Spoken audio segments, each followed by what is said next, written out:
Of course, the first thing to do was to make a grand survey of the country she was going to travel through. It's something very like learning geography, thought Alice, as she stood on tiptoe in hopes of being able to see a little further.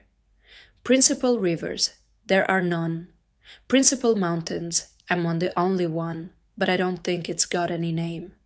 Principal towns, why, what are those creatures making honey down there? They can't be bees. Nobody ever saw bees a mile off, you know? And for some time she stood silent, watching one of them that was bustling about among the flowers, poking its proboscis into them. Just as if it was a regular bee, thought Alice. However, this was anything but a regular bee.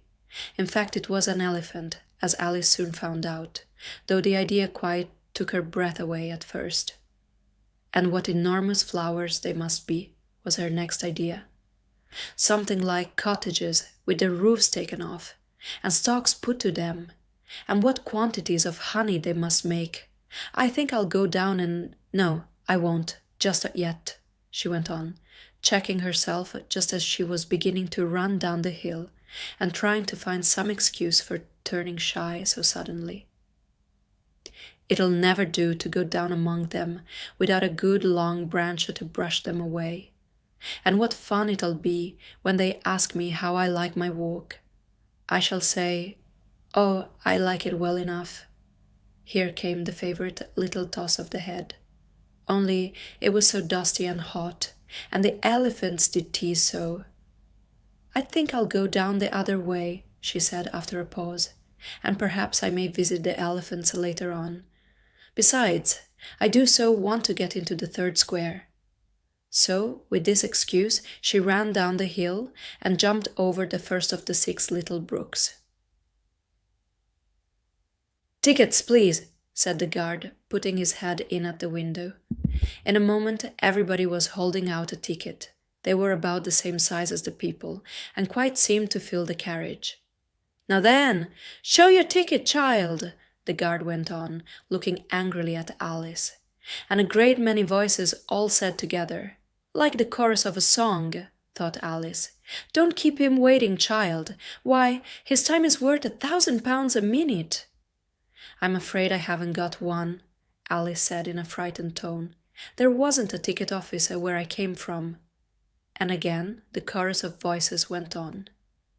"There wasn't room for one where she came from. The land there is worth £1,000 an inch." "Don't make excuses," said the guard.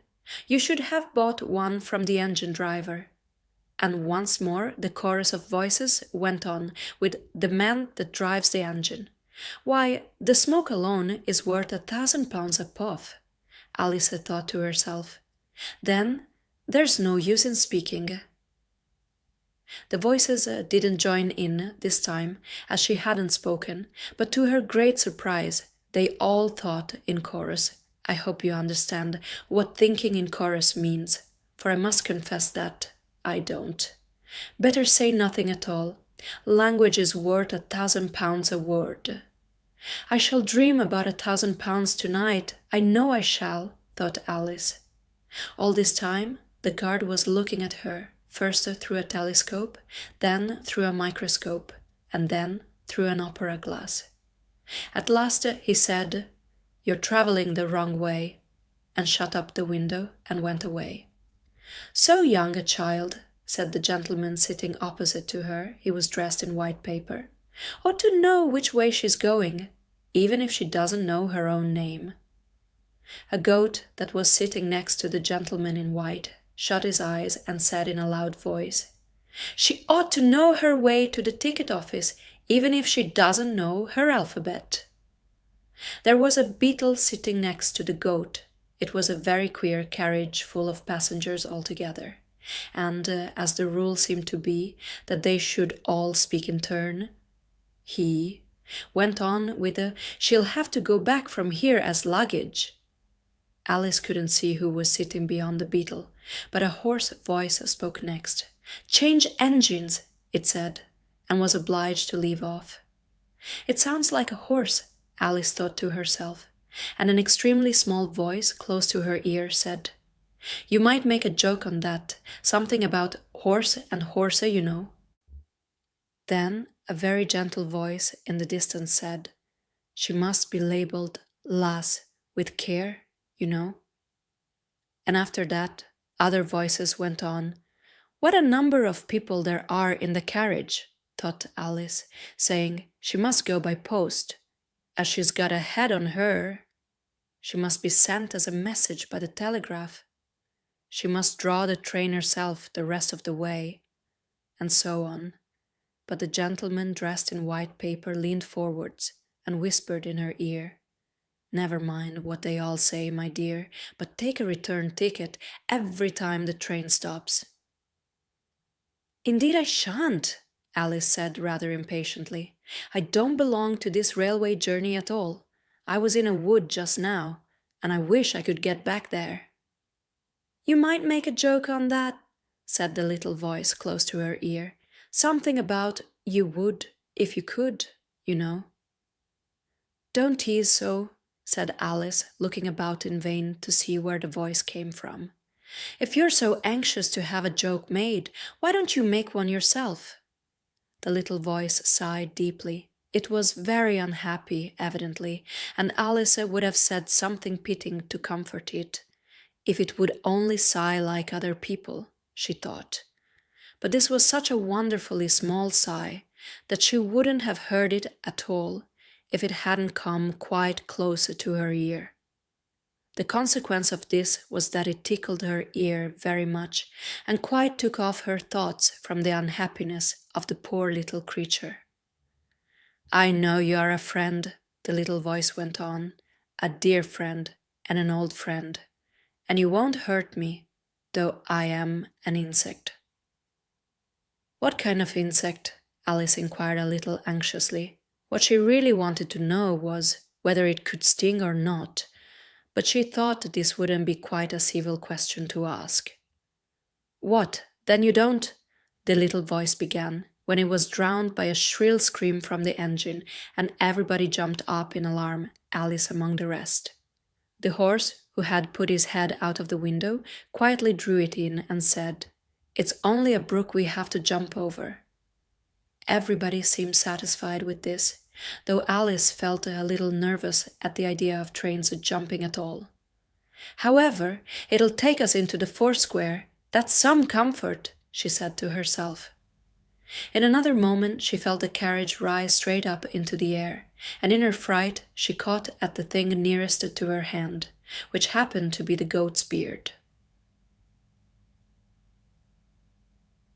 But the beard seemed to melt away as she touched it, and she found herself sitting quietly under a tree, while the gnat, for that was the insect she had been talking to, was balancing itself on a twig just over her head and fanning her with its wings. It certainly was a very large gnat. About the size of a chicken, Alice thought. Still, she couldn't feel nervous with it, after they had been talking together so long.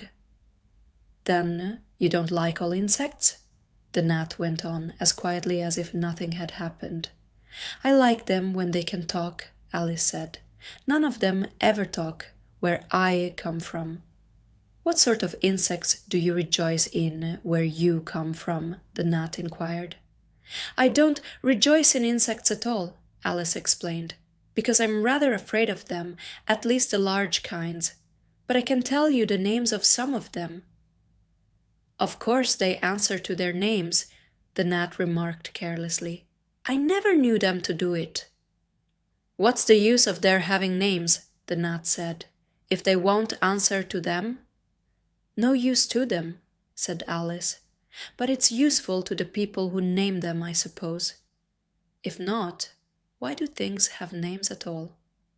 "I can't say," the gnat replied.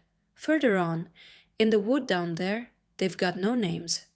However, go on with your list of insects. You're wasting time." "Well, there's the horsefly," Alice began, counting off the names on her fingers. "All right," said the gnat. "Halfway up that bush you'll see a rocking horsefly, if you look. It's made entirely of wood and gets about by swinging itself from branch to branch. What does it live on? Alice asked, with great curiosity. Sap and sawdust, said the gnat. Go on with the list. Alice looked up at the rocking horsefly with great interest, and made up her mind that it must have been just repainted. It looked so bright and sticky, and then she went on. And there's the dragonfly. Look on the branch above your head, said the gnat, and there you'll find a snapdragonfly. Its body is made of plum pudding, its wings of holly leaves, and its head is a raisin burning in brandy. And what does it live on? Frumenty and mince pie, the gnat replied, and it makes its nest in a Christmas box. And then there's the butterfly, Alice went on, after she had taken a good look at the insect with its head on fire, and had thought to herself, I wonder if that's the reason insects are so fond of flying into candles, because they want to turn into snapdragon flies. Crawling at your feet, said the gnat. Alice drew her feet back in some alarm. You may observe a bread and butter fly. Its wings are thin slices of bread and butter, its body is a crust, and its head is a lump of sugar. And what does it live on? Weak tea with cream in it. A new difficulty came into Alice's head. Supposing it couldn't find any, she suggested. Then it would die, of course. But that must happen very often, Alice remarked thoughtfully. It always happens, said the gnat. After this, Alice was silent for a minute or two, pondering. The gnat amused itself meanwhile by humming round and round her head. At last it settled again and remarked, I suppose you don't want to lose your name? No, indeed, Alice said, a little anxiously.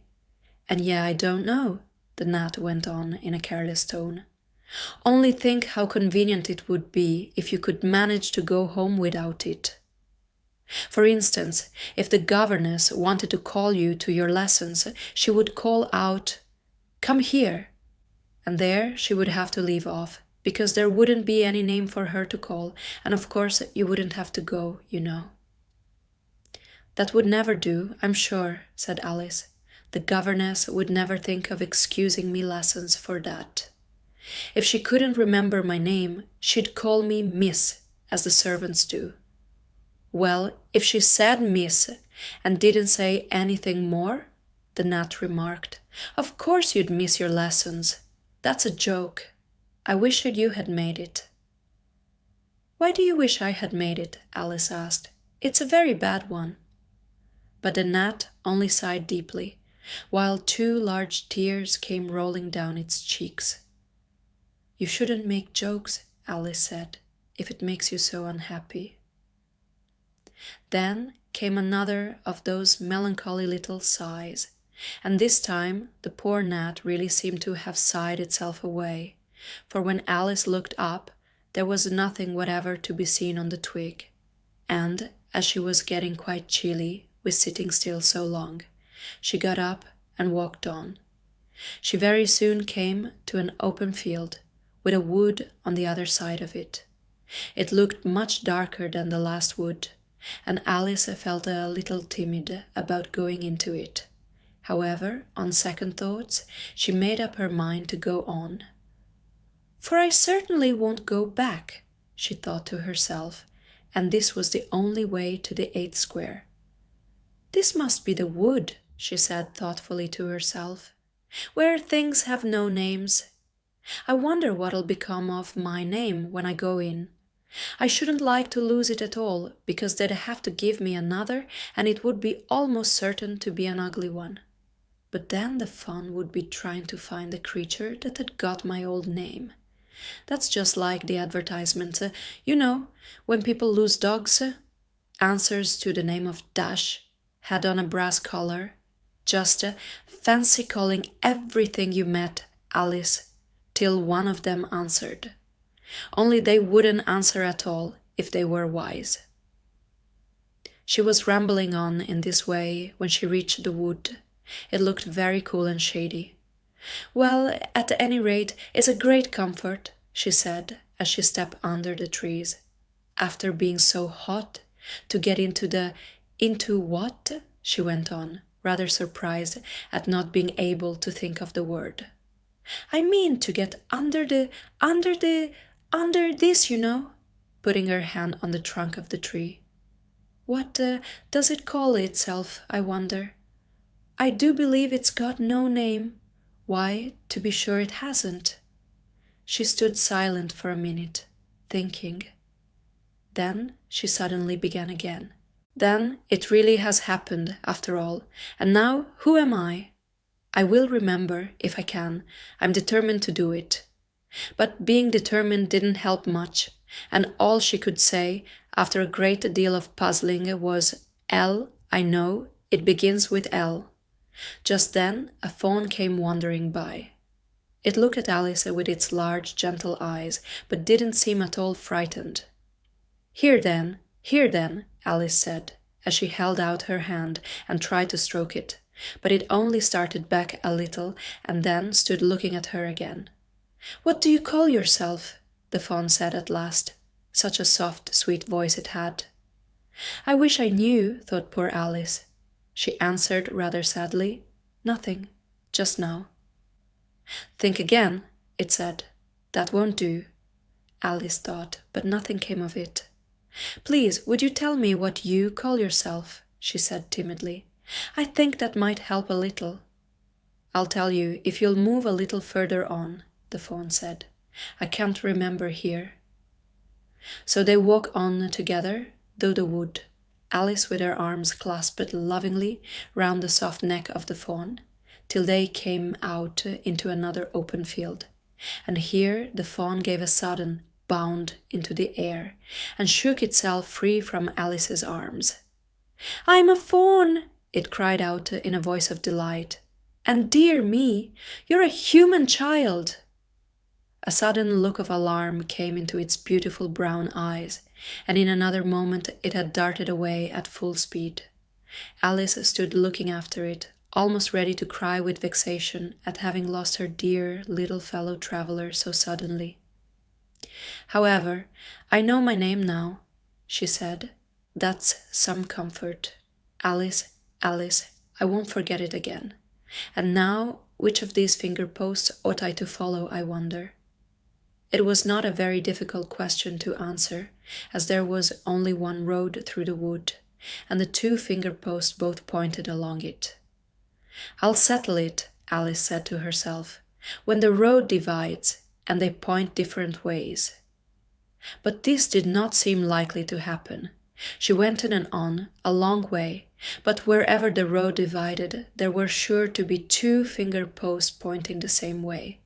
One marked, to Tweedledum's house, and the other, to the house of Tweedledee. I do believe, said Alice at last, that they live in the same house. I wonder I never thought of that before, but I can't stay there long. I'll just call and say, how do you do, and ask them the way out of the wood. If I could only get to the 8 Square before it gets dark. So she wandered on, talking to herself as she went, till, on turning a sharp corner, she came upon 2 fat little men, so suddenly that she could not help starting back. But in another moment she recovered herself, feeling sure that they must be,